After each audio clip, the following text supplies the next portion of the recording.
انسان کی موت کے بعد اللہ نے اس کی جزا و سزا کا فیصلہ جنت اور جہنم کی صورت میدان محشر کے روز سنانا ہے، لیکن کیا آپ جانتے ہیں کہ کچھ گناہ دنیا کے اندر ایسے بھی ہیں جن کی سزا کے لیے میدان محشر تک انسانوں کو انتظار نہیں کرنا پڑے گا، بلکہ اس کی سزا اس انسان کو قبر کے اندر ہی ملنا شروع ہو جائے گی، جن کا ذکر قرآن کریم کے اندر تو نہیں لیکن احادیث مبارکہ کے اندر ملتا ہے۔ ایسے کون سے گناہ ہیں جو کہ اللہ کو اتنے سخت ناپسند ہیں اور بہت سے لوگ آج بھی بے خیالی کے اندر ان کو معمولی سمجھ کر آج بھی کرتے ہیں؟ آج کی اس ویڈیو میں ہم اسی بارے میں جاننے والے ہیں۔ رسول اللہ صلی اللہ علیہ وسلم کا فرمان ہے جس کا مفہوم ہے کہ ہر گناہ گار شخص کی موت کے بعد اسے قبر کے اندر یہ عذاب شروع ہو جاتا ہے، اور یہ عذاب قبر اس قدر سخت ہوتا ہے کہ دنیا کے تمام جانور اس کی آواز کو سنتے ہیں سوائے انسانوں کے۔ پہلے نمبر پر ہے شرک۔ شرک ایک ایسا گناہ ہے جو کہ اللہ کی نظر کے اندر ناقابل معافی ہے۔ اللہ چاہے تو ہر گناہ کو معاف کر سکتا ہے، لیکن شرک کی کوئی معافی نہیں۔ رسول اللہ نے فرمایا کہ مشرک یعنی اللہ کے ساتھ شرک کرنے والے کی قبر کے اندر 99 اژدہا کو چھوڑ دیا جاتا ہے جو کہ اسے قیامت تک مسلسل ڈستے رہیں گے، اور یہ ایک اژدہا اتنا خطرناک ہے کہ اگر وہ ایک بار زمین پر سانس لے لے تو پوری زمین پر دوبارہ کبھی کوئی سبزہ اگ ہی نہ پائے۔ اللہ تعالی ہمیں عذاب قبر سے بچائے۔ ایک بار رسول اللہ صلی اللہ علیہ وسلم سورج غروب ہونے کے بعد اپنے صحابہ کے ساتھ ایک جگہ سے گزرے اور کچھ خوفناک قسم کی آوازوں کو سنا۔ آپ نے فرمایا کہ یہودیوں کو ان کی قبروں کے اندر عذاب دیا جا رہا ہے۔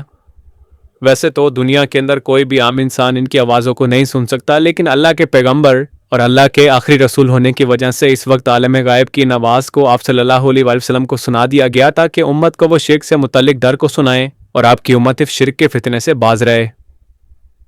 ایک بار رسول اللہ صلی اللہ علیہ وسلم نے اپنے صحابہ کرام سے فرمایا تھا کہ میں نے ارادہ کیا کہ تم لوگوں کو عذاب قبر سنوا دوں، مگر مجھے ڈر ہوا کہ تم لوگ خوف کے مارے اپنے مردوں کو دفنانا چھوڑ دو گے۔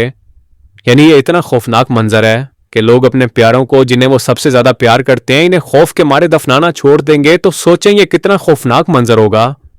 اللہ تعالی ہمیں ان جہنمی لوگوں میں شامل نہ فرمائے۔ نمبر 2، پیشاب کے قطروں سے خود کو نہ بچانے والا۔ رسول اللہ کا فرمان ہے کہ زیادہ تر لوگوں کو عذاب قبر اسی ایک عمل کی وجہ سے دیا جائے گا جو کہ اپنے کپڑوں اور جسم پر پیشاب کے قطروں کے گرنے اور ان کے ناپاک ہونے کا خیال نہیں رکھتے۔ آج ہم میں سے کتنے لوگ ایسے ہیں جو کہ اس چھوٹے سے عمل کو زیادہ سیریس نہیں لیتے، بالکل عام سی بات سمجھتے ہیں، پر اللہ نے اس کے متعلق بہت ہی سخت وعید سنائی ہے، کیونکہ صفائی مسلمان کے لیے آدھا ایمان ہے، آدھا دین ہے، یعنی نصف ایمان۔ نمبر 3، نمازوں کو ترک کرنے والا۔ حدیث مبارکہ کے مطابق نمازیں چھوڑ دینے والے شخص کی قبر کے اندر ایک خوفناک قسم کے سانپ کو داخل کیا جاتا ہے جو کہ اسے ہر نماز کے بدلے یعنی فجر کی نماز چھوڑنے پر فجر سے لے کر ظہر تک، ظہر کی نماز چھوڑنے پر ظہر سے لے کر عصر تک، اور اسی طرح ہر نماز کے بعد اگلی نماز تک مسلسل ڈنگ مارتا رہتا ہے، اور اس کے ایک ڈنگ کی وجہ سے وہ شخص زمین کے اندر 70 یارڈ مسلسل زمین میں دفتا چلا جاتا ہے۔ 1 یارڈ کا مطلب ہے 3 فیٹ۔ نمبر 4، بیک بائٹنگ یعنی پیٹھ پیچھے چگلیاں کرنے والا۔ رسول پاک صلی اللہ علیہ وسلم ایک بار 2 قبروں کے پاس سے گزرے اور فرمایا کہ ان میں سے ایک کو پیشاب کے قطروں پر احتیاط نہ کرنے کی وجہ سے عذاب دیا جا رہا ہے، اور دوسرے کو پیٹھ پیچھے چگلیاں کرنے یا بیک بائٹنگ کرنے کی وجہ سے۔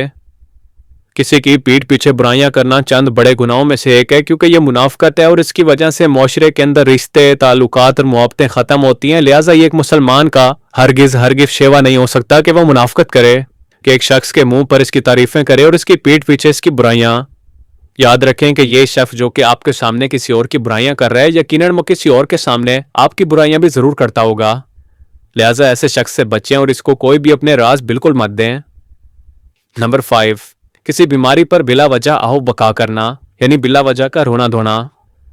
اللہ پاک فرماتا ہے کہ اگر میں کسی شخص کو دنیا کے اندر کوئی تکلیف پہنچاؤں تو اس کے بدلے میں اس کے گناہوں کو معاف کر دیتا ہوں، اس تکلیف کے بدلے میں اسے آخرت کے اندر پورا بدلہ دیا جائے گا، مگر اپنی بیماری کی وجہ سے تکلیف پر بلا وجہ کی آؤ بکا کرنا، رونا دھونا، شور شرابہ یا شکایتیں کرنا اللہ کو سخت ناپسند ہے۔ یہ وہ عمل ہے جس کی سزا قبر کے اندر ہی ملنا شروع ہو جاتی ہے۔ ہمارے ہاں باقاعدہ یہ عادت سی بن گئی ہے کہ لوگ چھوٹی سی بیماری یا تکلیف پر اللہ کو باقاعدہ اس کا قصوروار ٹھہرا کر رونا دھونا اور آہو بکا شروع کر دیتے ہیں کہ اللہ نے ان کو عذاب کے اندر ڈال دیا، حالانکہ اللہ تعالیٰ تو اپنے نیک بندوں پر اپنی آزمائشوں کو ڈالتا ہے تاکہ ان کے گناہوں کو معاف کر دے اور انہیں آخرت کے اندر اس کا پورا بدلہ دے۔ تو کیا اس آزمائش پر شکر کرنا چاہیے یا پھر اللہ تعالیٰ سے شکایت؟ اللہ تعالیٰ سے دعا ہے کہ وہ ہمیں ایسے لوگوں کے اندر شامل نہ فرمائے اور ہمیں عذاب قبر سے بچائے، آمین۔ ویڈیو کو دیکھنے کا بہت شکریہ۔ اگر آپ کو ویڈیو اچھی لگی ہو تو برائے مہربانی ویڈیو کو لائک کریں اور میرے چینل کو سبسکرائب کریں۔ شکریہ۔